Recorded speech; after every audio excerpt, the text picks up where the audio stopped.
بسم اللہ الرحمن الرحیم۔ السلام علیکم ورحمۃ اللہ وبرکاتہ۔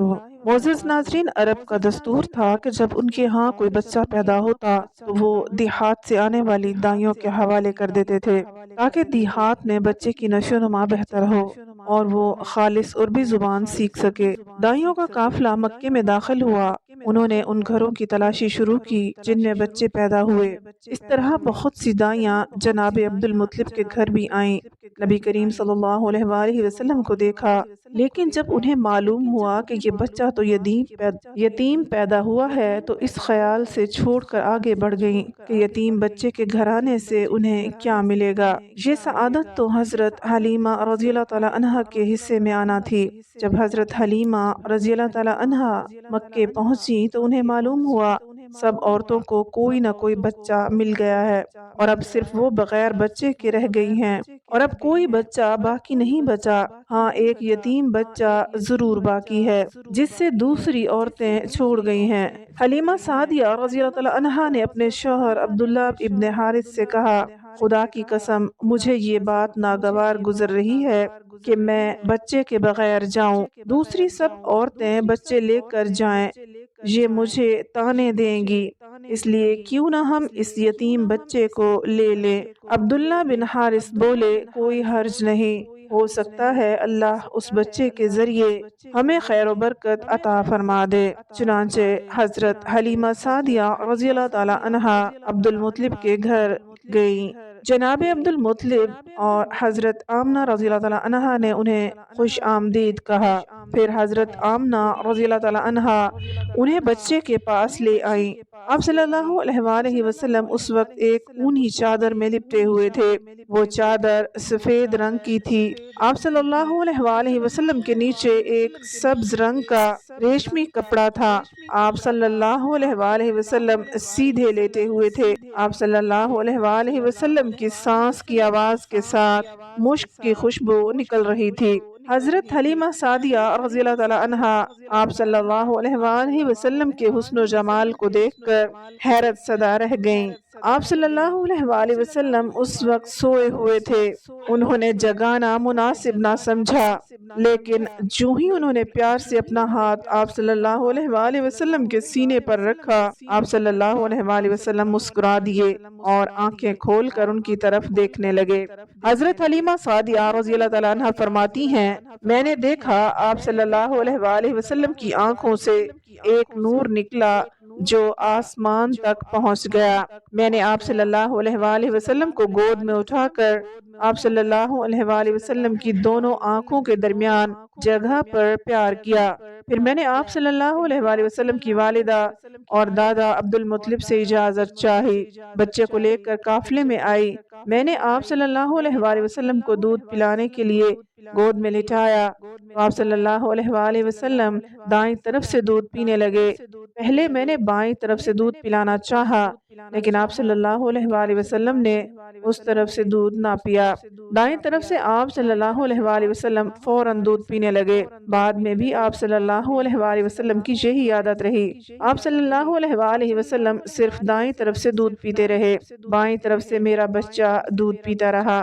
پھر قافلہ روانہ ہوا۔ حلیمہ سعدیہ رضی اللہ تعالیٰ عنہ فرماتی ہیں، میں اپنے خچر پر سوار ہوئی، آپ صلی اللہ علیہ وآلہ وسلم کو ساتھ لے لیا۔ اب جو ہمارا خچر چلا تو اس قدر تیز چلا کہ اس نے پورے قافلے کی سواریوں کو پیچھے چھوڑ دیا۔ پہلے وہ مریل ہونے کی بنا پر سب سے پیچھے رہتا تھا۔ میری خواتین ساتھی حیرانگی سے مخاطب ہوئیں، اے حلیمہ رضی اللہ تعالیٰ عنہ، آج کیا ہو رہا ہے؟ تمہارا خچر اس قدر تیز کیسے چل رہا ہے؟ کیا یہ وہی خچر ہے جس پر تم آئی تھی اور جس کے لیے ایک قدم اٹھانا مشکل تھا؟ جواب میں نے اس سے کہا، بے شک یہ وہی خچر ہے، اللہ کی قسم اس کا معاملہ عظیم ہے۔ پھر یہ لوگ بستی پہنچ گئے۔ ان دنوں یہ علاقہ خشک اور قحط زدہ تھا۔ حلیمہ سعدیہ رضی اللہ تعالیٰ عنہ فرماتی ہیں، اس شام جب ہماری بکریاں چر کر واپس آئیں تو ان کے تھن دودھ سے بھرے تھے، جبکہ اس سے پہلے ایسا نہیں ہوتا تھا۔ ان میں سے دودھ بہت کم اور بہت مشکل سے نکلتا تھا۔ ہم نے اس دن اپنی بکریوں کا دودھ دھویا اور ہمارے سارے برتن بھر گئے، اور ہم نے جان لیا کہ ساری برکت اس بچے کی وجہ سے ہے۔ آس پاس کی عورتوں میں بھی یہ بات پھیل گئی۔ ان کی بکریاں بدستور بہت کم دودھ دے رہی تھیں۔ غرض ہمارے گھر میں ہر طرف ہر چیز میں برکت نظر آنے لگی۔ دوسرے لوگ تعجب میں رہے۔ اس طرح 2 ماہ گزر گئے۔ 2 ماہ ہی میں آپ صلی اللہ علیہ وآلہ وسلم چلنے پھرنے لگے۔ آپ صلی اللہ علیہ وآلہ وسلم 8 ماہ کے ہوئے تو باتیں کرنے لگے، اور آپ صلی اللہ علیہ وآلہ وسلم کی باتیں سمجھ میں آنے لگیں۔ 9 ماہ کی عمر میں تو آپ صلی اللہ علیہ وآلہ وسلم بہت صاف گفتگو کرنے لگے۔ اس دوران آپ صلی اللہ علیہ وآلہ وسلم کی بہت سی برکات دیکھنے میں آئیں۔ حلیمہ سعدیہ رضی اللہ تعالیٰ عنہ فرماتی ہیں، جب میں آپ صلی اللہ علیہ وآلہ وسلم کو اپنے گھر لے آئی تو بنو سعد کا کوئی گھرانہ ایسا نہ تھا جس سے مشک کی خوشبو نہ آتی تھی۔ اس طرح سب لوگ آپ صلی اللہ علیہ وآلہ وسلم سے محبت کرنے لگے۔ جب ہم نے آپ صلی اللہ علیہ وآلہ وسلم کا دودھ چھڑایا تو آپ صلی اللہ علیہ وآلہ وسلم کی زبان مبارک سے یہ الفاظ نکلے، یعنی اللہ تعالیٰ بہت بڑا ہے، اللہ تعالیٰ کے لیے بے حد تعریف ہے، اور اس کے لیے صبح و شام باقی ہے۔ تو جب آپ صلی اللہ علیہ وآلہ وسلم 2 سال کے ہو گئے تو ہم آپ صلی اللہ علیہ وآلہ وسلم کو لے کر آپ صلی اللہ علیہ وآلہ وسلم کی والدہ کے پاس آئے۔ اس عمر کو پہنچنے کے بعد بچوں کو ماں کے حوالے کر دیا جاتا تھا۔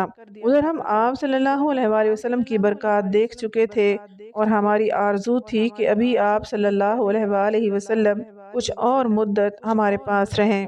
چنانچہ ہم نے اس بارے میں آپ صلی اللہ علیہ وآلہ وسلم کی والدہ سے بات کی۔ ان سے یوں کہا کہ آپ ہمیں اجازت دیجئے کہ ہم بچے کو 1 سال اور اپنے پاس رکھیں۔ میں ڈرتی ہوں کہیں اس پر مکے کی بیماریاں اور آب و ہوا کا اثر نہ ہو جائے۔ جب ہم نے ان سے بار بار کہا تو حضرت آمنہ رضی اللہ تعالیٰ عنہا مان گئی، اور ہم آپ صلی اللہ علیہ وآلہ وسلم کو پھر اپنے گھر لے آئے۔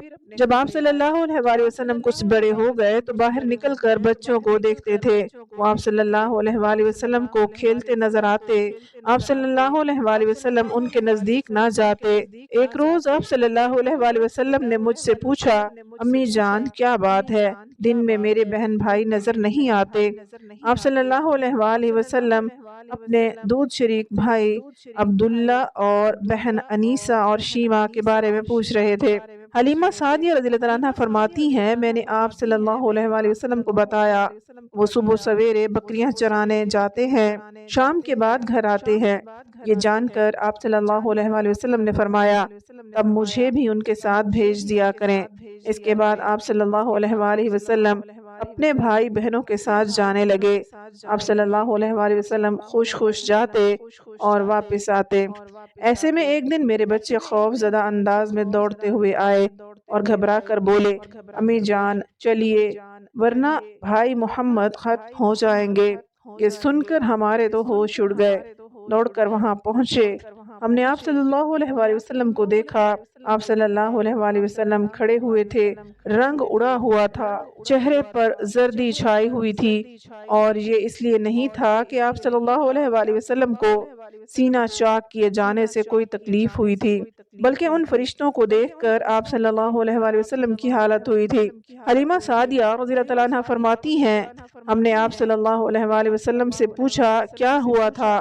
آپ صلی اللہ علیہ وآلہ وسلم نے بتایا، میرے پاس 2 آدمی آئے تھے اور سفید کپڑے پہنے ہوئے تھے۔ وہ دونوں حضرت جبرائیل اور حضرت میکائیل علیہ السلام تھے۔ ان دونوں میں سے ایک نے کہا، کیا یہ وہی ہے؟ دوسرے نے جواب دیا، ہاں یہ وہی ہے۔ پھر وہ دونوں میرے قریب آئے، مجھے پکڑا اور مجھے لٹا دیا۔ اس کے بعد انہوں نے میرا پیٹ چاک کیا اور اس میں سے کوئی چیز تلاش کرنے لگے۔ آخر انہیں وہ چیز مل گئی اور انہوں نے اسے باہر نکال کر پھینک دیا۔ میں نہیں جانتا وہ کیا چیز ہے۔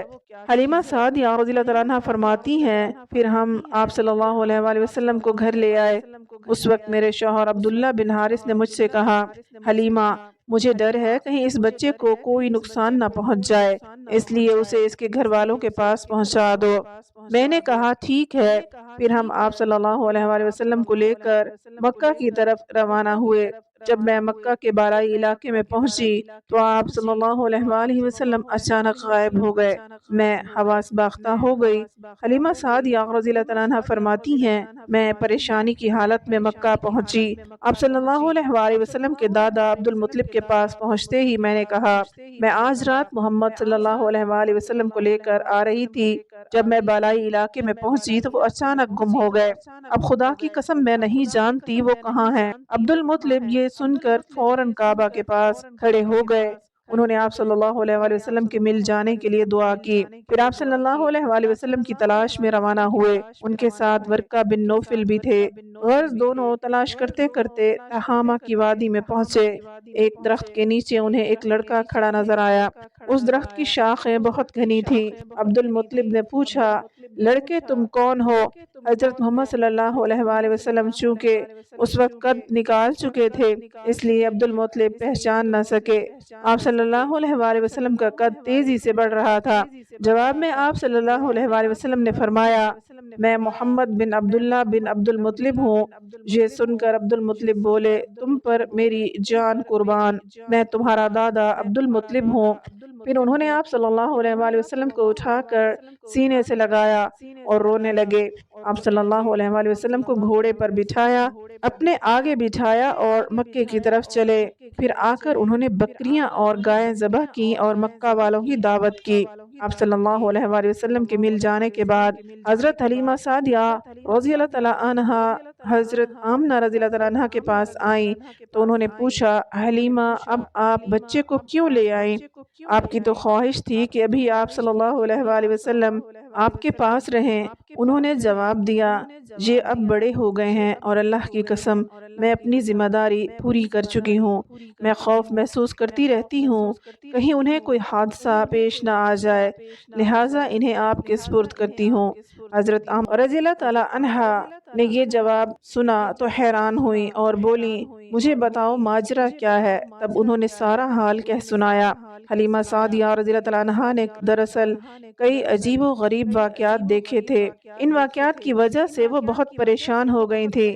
پھر سینہ مبارک چاک کیے جانے والا واقعہ پیش آیا تو آپ صلی اللہ علیہ وآلہ وسلم کو فوری طور پر واپس کرنے پر مجبور ہو گئیں۔ ان واقعات کو حضرت حلیمہ رضی اللہ تعالیٰ عنہا اس طرح بیان کرتی ہیں، ایک مرتبہ یہودی کی ایک جماعت میرے پاس سے گزری۔ لوگ آسمانی کتاب توریت کو ماننے کا دعویٰ کرتے تھے۔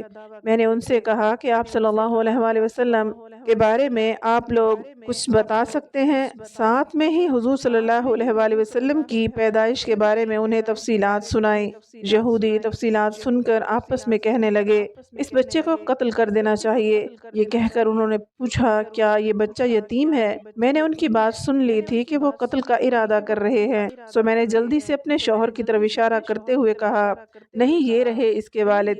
تب انہوں نے کہا، اگر یہ بچہ یتیم ہوتا تو ہم ضرور اسے قتل کر دیتے۔ یہ بات انہوں نے اس لیے کہی کہ انہوں نے پرانی کتابوں میں پڑھ رکھا تھا، ایک آخری نبی آنے والا ہے، ان کا دین سارے عالم میں پھیل جائے گا، ہر طرف ان کا بول بالا ہوگا، ان کی پیدائش اور بچپن کی علامات یوں ہوں گی اور یہ کہ وہ یتیم ہوں گے۔ اب چونکہ ان سے حلیمہ سعدیہ رضی اللہ تعالیٰ عنہ نے یہ کہہ دیا کہ یہ بچہ یتیم نہیں ہے تو انہوں نے خیال کر لیا کہ یہ وہ بچہ نہیں۔ اس طرح انہوں نے بچے کو قتل کرنے کا ارادہ ترک کر دیا۔ اس طرح ان کے ساتھ یہ ایک اور واقعہ پیش آیا۔ ایک مرتبہ وہ آپ صلی اللہ علیہ وآلہ وسلم کو میلے میں لے گئیں۔ جاہلیت کے دور میں یہاں بہت مشہور میلہ لگتا تھا۔ یہ میلہ طائف اور نخلا کے درمیان لگتا تھا۔ عرب کے لوگ حج کرنے آتے تو شوال کا مہینہ اس میلے میں گزارتے، کھیلتے کودتے اور اپنی بڑائی بیان کرتے۔ حلیمہ سعدیہ رضی اللہ عنہا آپ صلی اللہ علیہ وآلہ وسلم کو لیے بازار میں گھوم رہی تھی۔ ایک کاہن کی نظر آپ صلی اللہ علیہ وآلہ وسلم پر پڑی۔ اسے آپ صلی اللہ علیہ وآلہ وسلم میں نبوت کی تمام علامات نظر آ گئیں۔ اس نے پکار کر کہا، لوگو اس بچے کو مار ڈالو۔ حلیمہ سعدیہ رضی اللہ تعالیٰ عنہا کاہن کی بات سن کر گھبرا گئیں اور جلدی سے وہاں سے کھسک گئیں۔ اس طرح اللہ تعالیٰ نے حضور صلی اللہ علیہ وآلہ وسلم کی مدد فرمائی۔ میلے میں موجود لوگوں نے کاہن کی آواز سن کر ادھر ادھر دیکھا کہ اس بچے کو قتل کرنے کے لیے کہا گیا، مگر انہیں وہاں کوئی بچہ نظر نہیں آیا۔ اب لوگوں نے کاہن سے پوچھا، کیا بات ہے؟ آپ کی اس بچے کو مار ڈالنے کا کہہ رہے ہیں۔ اس نے ان لوگوں کو بتایا، میں نے ابھی ایک لڑکے کو دیکھا ہے، معبودوں کی قسم وہ تمہارے دین کو ماننے والوں کو قتل کرے گا، تمہارے بتوں کو توڑے گا اور وہ تم سب پر غالب آئے گا۔ یہ سن کر لوگ آپ صلی اللہ علیہ وآلہ وسلم کی تلاش میں ادھر ادھر دوڑے، لیکن ناکام رہے۔ حلیمہ سعدیہ رضی اللہ عنہا آپ صلی اللہ علیہ وآلہ وسلم کو لیے واپس آ رہی تھیں۔ ابھی میلہ لگا ہوا تھا، اس بازار میں نجومی تھا، لوگ اس کے پاس اپنے بچے کو لے کر آتے تھے، وہ بچوں کو دیکھ کر ان کی قسمت کے بارے میں اندازہ لگاتا تھا۔ حلیمہ سعدیہ رضی اللہ عنہا اس کے نزدیک سے گزری تو نجومی کی نظر حضور صلی اللہ علیہ وآلہ وسلم پر پڑی اور اسے آپ صلی اللہ علیہ وآلہ وسلم کی مہر نبوت نظر آ گئی۔ ساتھ ہی آپ صلی اللہ علیہ وآلہ وسلم کی آنکھوں کی خاص سرخی اس نے دیکھ لی اور وہ چلا اٹھا، اے عرب کے لوگوں، اس لڑکے کو قتل کر دو، یہ یقیناً تمہارے دین کے ماننے والوں کو قتل کرے گا، تمہارے بتوں کو توڑے گا اور تم پر غالب آئے گا۔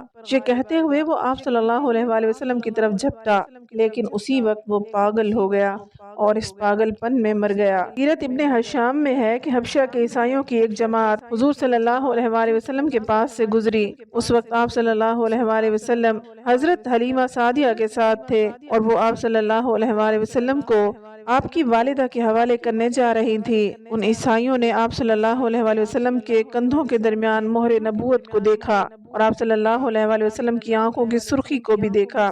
انہوں نے حلیمہ سعدیہ رضی اللہ عنہا سے پوچھا، کیا ہوا، اس بچے کی آنکھیں خراب ہیں یا کوئی تکلیف ہے؟ انہوں نے جواب میں کہا، نہیں، کوئی تکلیف نہیں، یہ سرخی تو ان کی آنکھوں میں قدرتی ہے۔ ان عیسائیوں نے کہا، اس بچے کو ہمارے حوالے کر دو، ہم اسے اپنے ملک لے جائیں گے، یہ بچہ پیغمبر ہے اور بڑی شان والا ہے، ہم اس کے بارے میں سب کچھ جانتے ہیں۔ حلیمہ سعدیہ رضی اللہ عنہا سنتے ہی وہاں سے جلدی سے دور چلی گئیں، جہاں تک کہ آپ صلی اللہ علیہ وآلہ وسلم کو آپ صلی اللہ علیہ وآلہ وسلم کی والدہ کے پاس بحفاظت پہنچا دیا۔ اللہ تعالی ہم سب کا حامی و ناصر ہو، آمین۔